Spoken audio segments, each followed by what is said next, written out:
Welcome to episode 49 of Regen Rovers, where today we are looking for revenge. We are looking to beat Ebbsfleet United for the first time in the series after God knows how many attempts. We've drawn most of the games, they've beaten us a few times, but we just can't seem to beat Ebbsfleet, and it's getting progressively more frustrating every time we take on them. And today it is a cup game. It's the FA Trophy, so it's huge. It's the third round. This is the furthest we've gotten. This is a winnable competition for us. It really is. There's not that many teams left in it. I'm assuming it's the quarter-finals after this. We're away from home in Ebbsfleet, and I really want to beat them. I've only actually played 3 games since the last episode, but I really wanted to show this game, which is why it's only been a short gap between episode 48 and 49, and it does mean there's not going to be any player diaries today because I've only had 3 matches, and there's not really a standout player, to be honest. But the new style player diaries will feature in episode 50, the next episode. Now, you may have already noticed, those of you that are very eagle-eyed, that somehow we are top of the Vanarama National League. Currently 2 points clear. Wrexham do have a game in hand, as do Barrow, so they can catch up with us a little bit. How has this happened? I don't know. But I kind of feel we deserve to be there. We've only lost 4 games all season, which is half as much as the next best team, Wrexham, who have lost 8 games. I really thought Stockport were going to run away with this. But a good run of results for us and a bad run of results for them has meant that we have overtaken them. They had a couple games in hand and they were something like 4 points clear of us. But you can see they haven't won in the league since that game against Kidderminster at the start of this calendar year. They've lost against Wrexham, Tranmere, Barrow, drew against Eastleigh and lost against Bournemouth. They did win in the FA Trophy, but that's the only positive for them. After a very impressive run, as you can see there, they've suddenly just flopped. And it's enabled us to have a very good run of results. We've actually not lost in the last 5 games in the league, and we're now top of the table. Now you can see here I've added a few extra things to the schedule screen, the fixture screen. I just thought I don't have enough information on there. I might as well cram a few things else on there so you can just see at a glance who the goal scorers are, what the attendance was, the weather. I'm a geographer, I've got a geography degree. I like the weather, so we'll put that on there as well. So you can see, against Halifax Town away from home, there was a bit of a downpour. A little bit chilly, 6 Celsius, not too bad though. But there was a downpour as we managed to get a decent away result. But once again, late goals let us down. It was a 92nd minute equaliser after we went into the lead twice in this game. Spencer Drury got a 41st minute goal. He is our joint top goal scorer this season now with Chris Scott, mainly thanks to those 4 goals he got against Slough in the last round of the FA Trophy. Lovely assist from Warford as well, who's been very important for us recently. Chris Scott did make it 2-1 after they got an equaliser. He's actually the guy that's joint top goal scorer with Spencer Drury, in fact. It was a lovely finish from a Drury assist. But like I said, 92nd minute goal led us down. Let's just have a look at the late equaliser. We like to attack.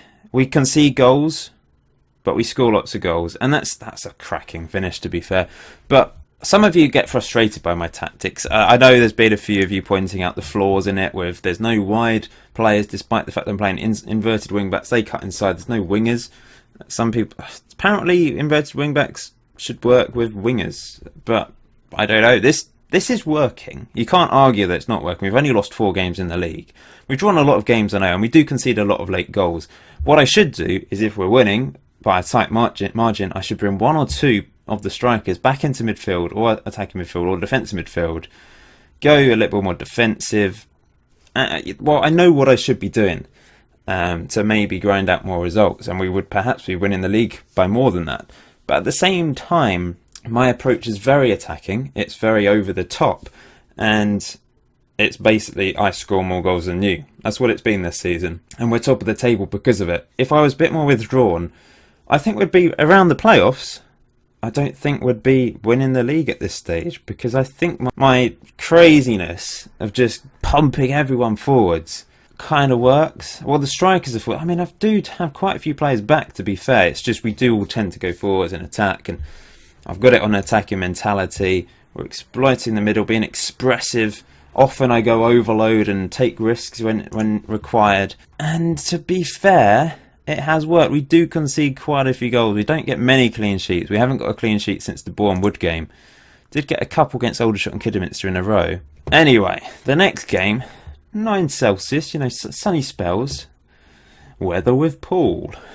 That's going to be my next feature. So this game looks closer than it was. We were 3-0 up, and once again, late goals. They scored late goals because of an injury to Tim Green.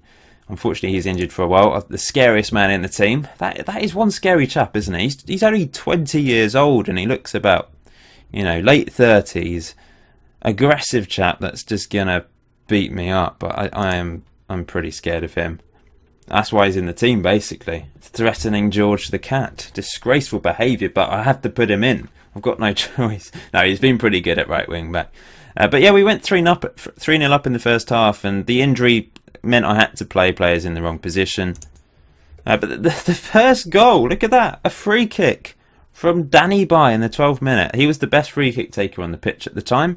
Didn't have Darren Miller on, and he scored a goal. Brilliant stuff from Danny By to get that goal. He actually managed to get injured at the end of this match, which was a bit of a shame. Drury, that was a fantastic finish from Orford as well. Nice assist from Drury. Orford, 8th goal of the season. Brilliant strike. And 3-0 up through Patrick Dibber, which I know a lot of you like. Dibber, dabba, dibber, dabba.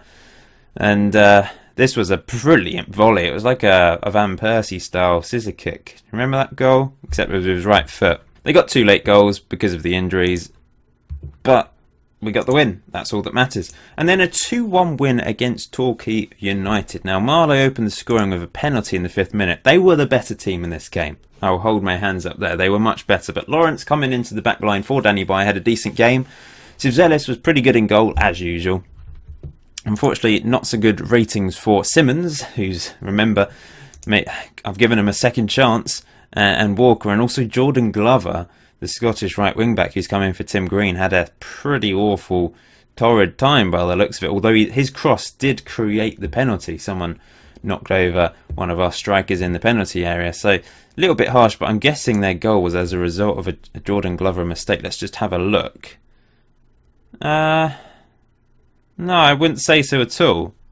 I'm not sure why his rating's so bad. I could analyse his performance and have a look. There's probably a few mistakes in there that was Sivzelis managed to pull him out of a hole. But Bradley Berry came on. He hasn't scored for ages. Really struggled to get him to score. He's still been getting assists every now and then. But he did get the winning goal today. Crucial goal. Drury into Berry. Lovely little back heel to Marlow. Played it back to Berry. Slammed it home convincingly. And that was a crucial goal. His 9th goal of the season. He got 8 in the first, quarter of the season. And as we're getting towards the end of the season, he's finally managed to get another goal. And we've now only got there's not that many games left to go.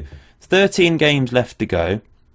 So we're coming into the last quarter of the season, essentially. And we're top of the table. It's quite unbelievable when you think about it. But we could be in the Football League next year. It's in our hands. Unless Wrexham win by more than 5 goals, then their game in hand means it's in their hands. So we have to hope Wrexham don't win or win by a small margin. But it could be in our hands going into the last few games here. Danny By having a marvellous season once again. 2nd highest average rating, 2nd highest number man in the match awards. He's just so good, and he's so crucial for us, our club captain.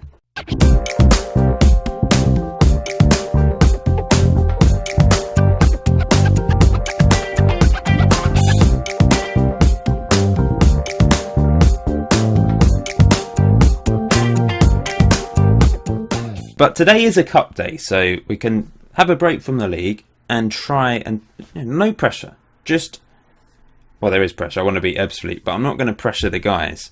This is all about trying to get through to the next round of the cup. I'm going with a strong team though. Sivzelis in goal, Walker, Lawrence, and I'm going with Chris Holmes on the left-hand side. He's always been pretty solid, never really made mistakes. I'm having to play Jordan Glover. I could go with Howcroft, but he's really dropped off. He did score a couple penalties in the last under-23 game, in fact, but he does make the odd mistake at right wing back, and I want to give Jordan Glover a chance. I brought him in to be backup for Tim Green. Let's see how he gets on. If he doesn't perform, then I think I'll have to find another. Right, I mean, next season if we go up, I'm going to have to find better players in every position probably. But you know what I mean.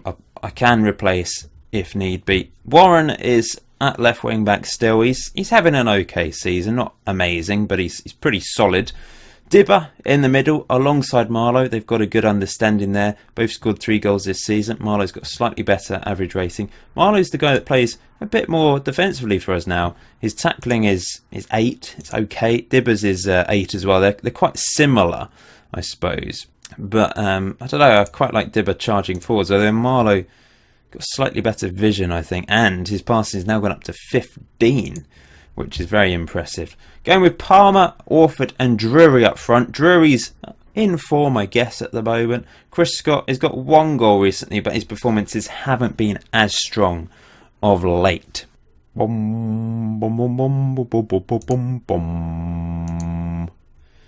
Noticed recently we do seem to struggle a little bit against traditional 4-4-2s. Not sure why. There must be something within the tactic that makes us struggle a little bit. I'm determined today. I really want to win this bloody game. Come on. Even though it's only the FA Trophy. But it would be nice to win a competition, of course. This is, if we go up this season, this could be the last chance we ever have of actually winning the FA Trophy, I guess. Unless we get relegated again. I don't plan to be getting relegated at all, though, in this series. Inevitably, maybe not inevitably, there's probably going to be another relegation battle at some point, especially in League 2. If we become a professional club, we struggle to muster enough money together to pay decent wages. It's going to be tough in League 2. No question about it. As we go 1-0 down from a corner, of course, Sean Donnellan, something like that, finds the back of the net, and that's not good. Well, it's time to go overload, my friends. Overload is what we're good at. Nothing's happened for us in this half. That is just really frustrating. That word of the series, frustrating. Yeah, that's one of my favourite words. I know I'm playing a different defence to usual. In fact, I think I'm going to have to bring Lawrence off. Charlie Lofts will come on. I think Holmes can go into the middle. Craig Palmer not good enough. I mean, I can't really I could analyse the performance with the analytics, I guess, but it's been poor because we've not actually created any opportunities so far. Well, start second half. We need better. It's stretching. Is this an opportunity at the start of the second half? No, not. No. It got my hopes up. Here come Ebbsfleet again then. We've literally done nothing in this match and it's very depressing. Oh, Marlowe does well. He's on a yellow card and that was a bit of a risk. But here goes Spencer Drury! Oh, it's a great save. I thought it was going in. That should have been a goal. It's a clear-cut chance. And we didn't take it. Palmer with the corner. Headed away well by Ebbsfleet. Get in there, guys. Win it back. Show some passion. Let's go with that. Show some passion. I don't think this is going to happen for us again. Bloody depressing. I'm making 2 changes. Brady Chick is going into the target man position. Orford's moving over to advance forward. And Chris Scott is coming on to the left as a poacher. We need to change it up a bit. We need something different. In fact, I'm going to change the tactics. And we will go more direct. We're going to go route 1, in fact. Screw it. I just hate Ebbsfleet. Sorry if you're an Ebbsfleet fan. Sorry if you're from the area. But they are my bogey team. I can't seem to beat them no matter what. And I'm going to end up doing a live com of the Ebbsfleet games indefinitely until we beat them. I'm going to move Marlowe into an advanced playmaker role behind the strikers. We're going to hit early crosses. I'm going to change these to traditional wing backs. In fact, we're going to go wing back attack and really push forward and go for this. 17 shots we've had. This is a corner. Glover crosses it in. This is an upper chick. That was going wide anyway before the keeper saved it, I think. That was an opportunity for Brady Chick. And he's let me down. Is this the one, Marlowe? It's all the way back to Warren who blasted over. He shouldn't have shot there. He should have just knocked it into the mix. It's not happening. It's not. I can't. I don't understand. Well, these guys are going forward. Everyone's going forward. It's pretty ridiculous, really. But and Holmes is going to go there. I'm desperate. When you're desperate, you do things like this, don't you?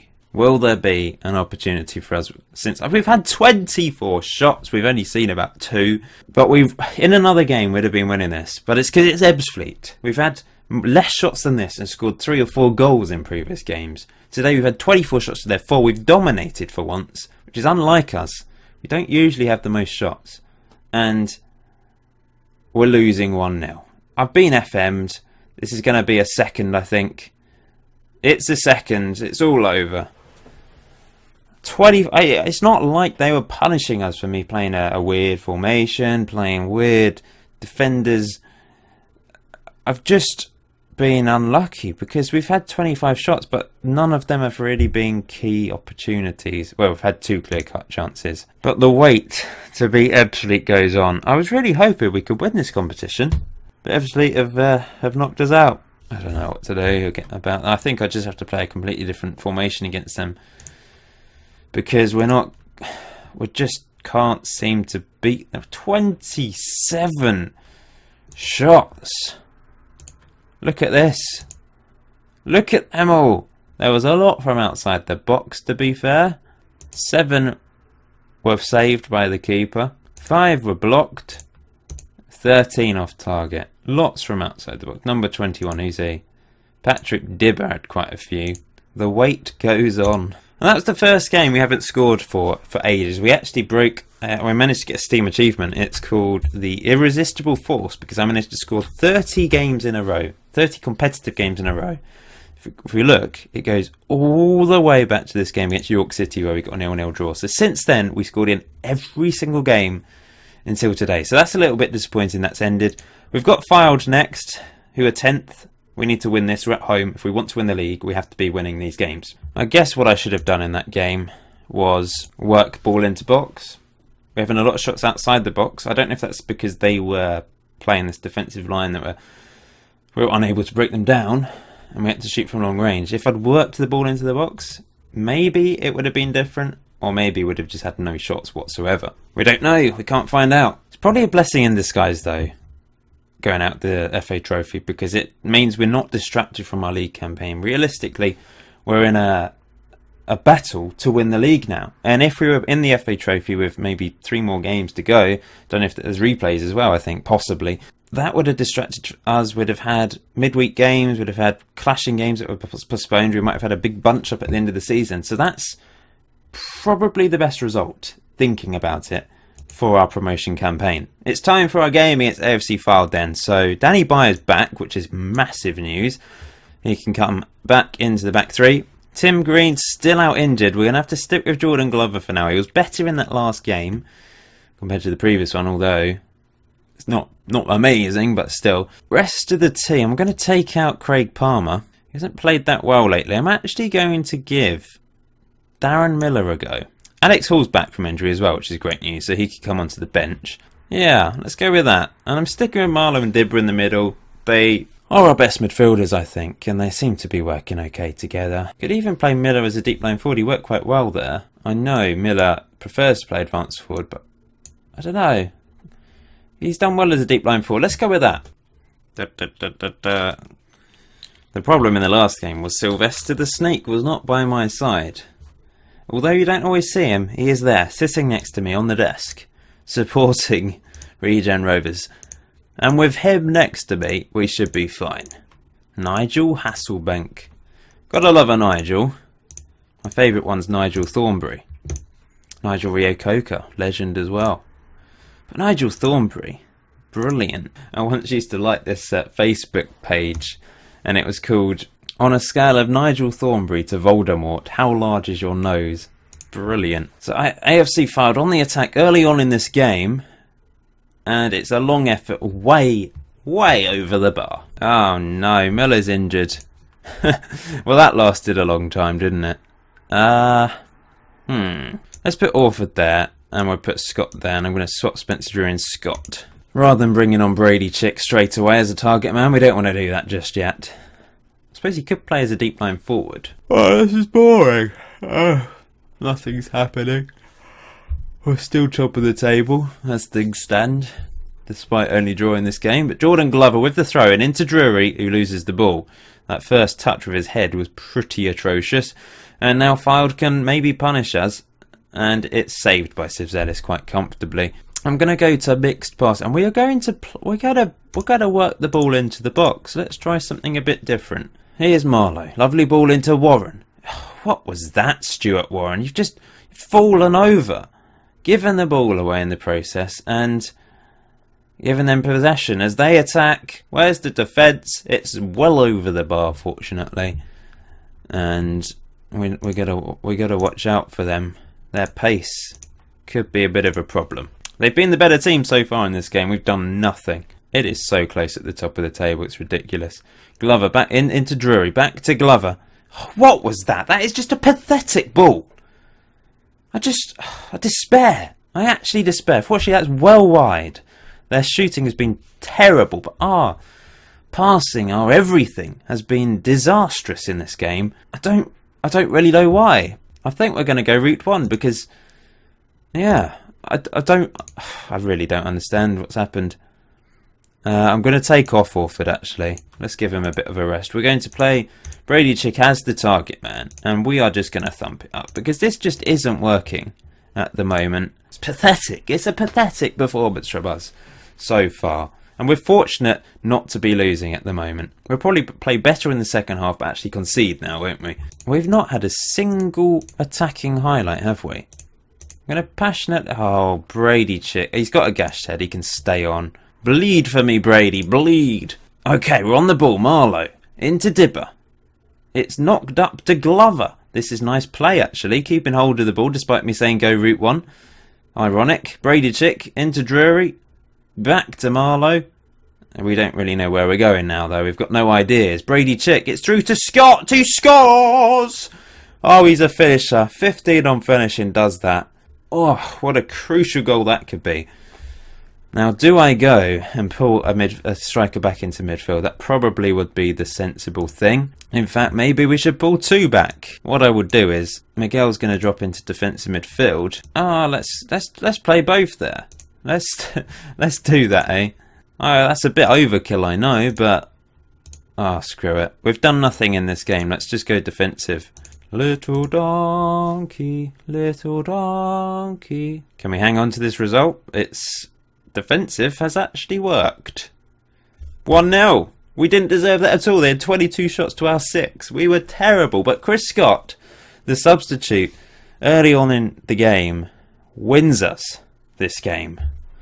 Came on in the 11th minute, and he was the deciding factor in the end. Decent assist from Brady Chick as well, coming on, playing on with a gashed head. Oh, that's how you win leagues, though. You grind out these results, and we're 3 points clear of Barrow, who have moved into second place. It is so tight at the top of the table, though. It is ridiculous, as you can see. 59 points to second to fifth is 2 points difference. We're only 5 points above fifth. We're only 7 points above Lincoln City, who are outside the playoffs. We could still drop out the playoffs, despite being top of the table right now. But it looks good for us. Having only lost 4 games this season, we can pick up points. We generally pick up points in every game. We've picked up points in 30 of the games this season. That's pretty impressive. Darren Miller's injured for 5 weeks, leaving him to physio. It's not the end of the world. We've got other options. Brady Chick seems to have recovered from his gashed head straight away. The hardcore human. So the end of the season is going to be a little bit different, I think. For that, we're not actually going to be playing Ebbsfleet in a live com, I'm afraid. I did sort of threaten that, but perhaps I can get revenge against them behind the scenes. But we're getting towards the end of the season, so there will be a couple special episodes as we get to the end. I'm not going to do a full-on really long episode, but there's the possibility of maybe there being 2 uploads in one day. We shall see. But thank you for watching this episode. Please smash that like button. Comment in the comment section below, and also press the subscribe button if you haven't done so already. Oh, and also, just to remind you, Emulating Jack Young is starting soon. If you don't know what that's all about, there's a video on my channel. Go and check it out. You've got until the end of this year, 2016, stroke of midnight, New Year's Eve, on in England, in the UK, to sign up for that series. So go and check it out. I will see you very soon.